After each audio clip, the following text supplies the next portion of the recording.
ये क्वेश्चन है biological classification का।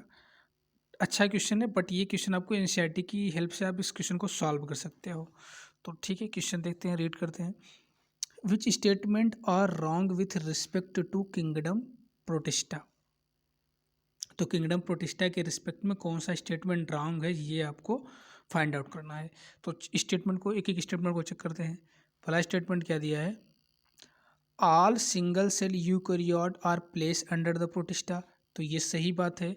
किंगडम प्रोटिस्टा में हमने बताया था 5 किंगडम सिस्टम आरएसबी टेकर में जो किंगडम प्रोटिस्टा है उसमें जितने भी मेंबर्स हैं सभी मेंबर्स यूनिसेलुलर यूकैरियोटिक होते हैं।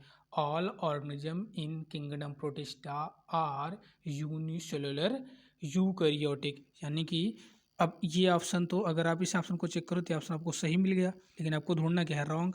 तो ये ऑप्शन सही है, इसलिए अभी तो रॉन्ग तो है नहीं। चलिए सेकंड चेक करते हैं। क्लियर हुआ ना, जितने सिंगल सेल यूकैरियोटिक हैं सभी प्रोटिस्टा में रखे जाते हैं, चाहे वो सिंगल सेल यूकैरियोटिक किसी भी किंगडम से बिलोंग करता हो। फंजाई अगर यूनिसेलुलर फंजाई है किंगडम प्रोटिस्टा में चला जाएगा, यूनिसेलुलर प्लांट है किंगडम प्रोटिस्टा में जाएगा, यूनिसेलुलर एनिमल है किंगडम प्रोटिस्टा में जाएगा। तो यूनिसेलुलर यूकैरियोटिक ऑर्गेनिज्म प्रोटिस्टा में रखे जाते हैं। सेकंड, बाउंड्री प्रोटिस्टा के बारे में बताना ही है, प्रोटिस्टा के रिस्पेक्ट में। सेकंड दिया है कि ये प्रोटिस्टा की बाउंड्री है, boundary of this kingdom are not well defined. तो इसकी बाउंड्री वेल डिफाइंड नहीं होती है। कैसे? क्योंकि हर एक किंगडम का, हर एक किंगडम, चाहे वो किंगडम फंजाई हो चाहे वो प्लांट, मोनेरा को छोड़कर, मोनेरा चूँकि प्रोकैरियोटिक है, जितने भी किंगडम के मेंबर यूकैरियोटिक सेल रखते हैं अगर वो यूनिसेलुलर यूकैरियोटिक हैं तो वो किंगडम प्रोटिस्टा में रख दिए जाएंगे।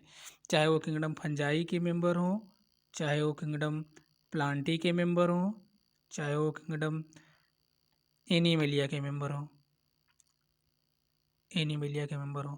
कंडीशन बस ये है कि ये यूनिसेलुलर यूकैरियोटिक होने चाहिए, तो फिर वो किंगडम प्रोटिस्टा में रख दिए जाएंगे। और यही रीज़न है कि किंगडम प्रोटिस्टा की कोई वेल डिफाइंड बाउंड्री नहीं होती है।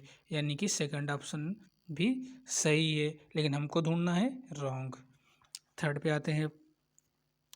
थर्ड दिया है chrysophyte, dinoflagellate, euglenoid, slime moulds, protozoans, ये प्रोटिस्टा में इंक्लूड हैं। तो यही तो है आपके प्रोटिस्टा में, C D E S P, ये क्या है, C for chrysophyte, D for dinoflagellate, C for chrysophyte, D for dinoflagellate, E for euglenoid, S for slime mould, P for protozoans. तो ये किंगडम प्रोटिस्टा में आएंगे, ये भी सही है।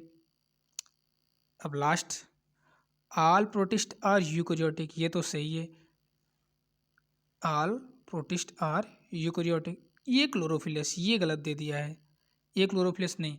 एक प्रोटिस्टा मैंने आपको बताया था यूग्लियोनॉइड, यूग्लियोनॉइड में जो यूग्लिना होता है उसमें क्लोरोफिल प्रेजेंट होता है, क्योंकि यूग्लिना जो होता है वो प्लांट की तरह भी बिहेव करता है, एनिमल की तरह भी बिहेव करता है।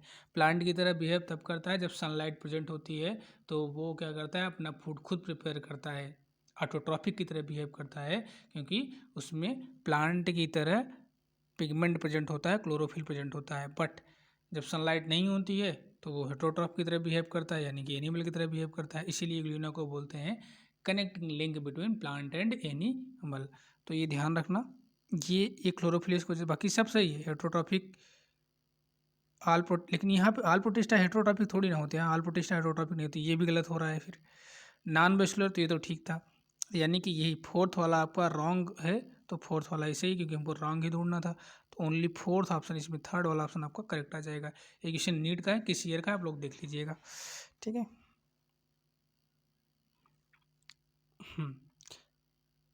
तो ये क्वेश्चन है, select the incorrect option with respect to blue green algae by bacteria. तो बैक्टीरिया ब्लू रेन के लिए सेलेक्ट कौन सा ऑप्शन, इनकरेक्ट ऑप्शन यहाँ पर भी चूज करना है। तो दिया है बहुत हार्ड द प्रोकैरियोट, तो स्वाभाविक सी बात है ब्लू रेन एल्गा और बैक्टीरिया ये दोनों क्या हैं, प्रोकैरियोट हैं, बिकॉज ये दोनों बिलोंग करते हैं किंगडम मोनेरा से। तो यहाँ तक तो बात ठीक है, यानी कि ये तो करेक्ट है, तो करेक्ट है, तो यानी कि इनकरेक्ट तो है नहीं, हमको इनकरेक्ट ढूंढना है। अगला, blue green alga is not motile, सही है। देखो ये ध्यान रखना, blue green alga reproduced by simple division, fragmentation or non-motile spore, do not exhibit any motile phase during the life cycle। तो ब्लू, ये चीज़ आपकी एनसीईआरटी में नहीं है, तो ब्लू ग्रीन एल्गा अपनी पूरी लाइफ साइकिल में कोई भी इसके मोटाइल फेज एग्जिबिट नहीं करता है, तो यानी कि ये बात तो सही है। और बैक्टीरिया मोटाइल होता है, ये भी सही है। यानी कि सेकंड ऑप्शन भी करेक्ट है, हमको इंक्लूड ढूंढना है। Heterocyst are formed in few blue algae for the nitrogen fixation and in not formed in the bacteria, ये भी सही है, सीधी एनसीईआरटी की लाइन। अब यहाँ पे फोर्थ ऑप्शन मेरा देखिए, blue green alga and bacteria both can be autotrophic and the heterotrophic.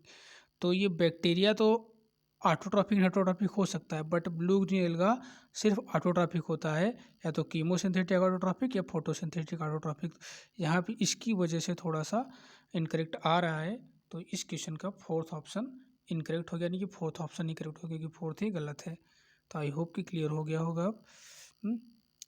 ये डाउट, आज का इतना डाउट था, ठीक है, ओके, थैंक यू।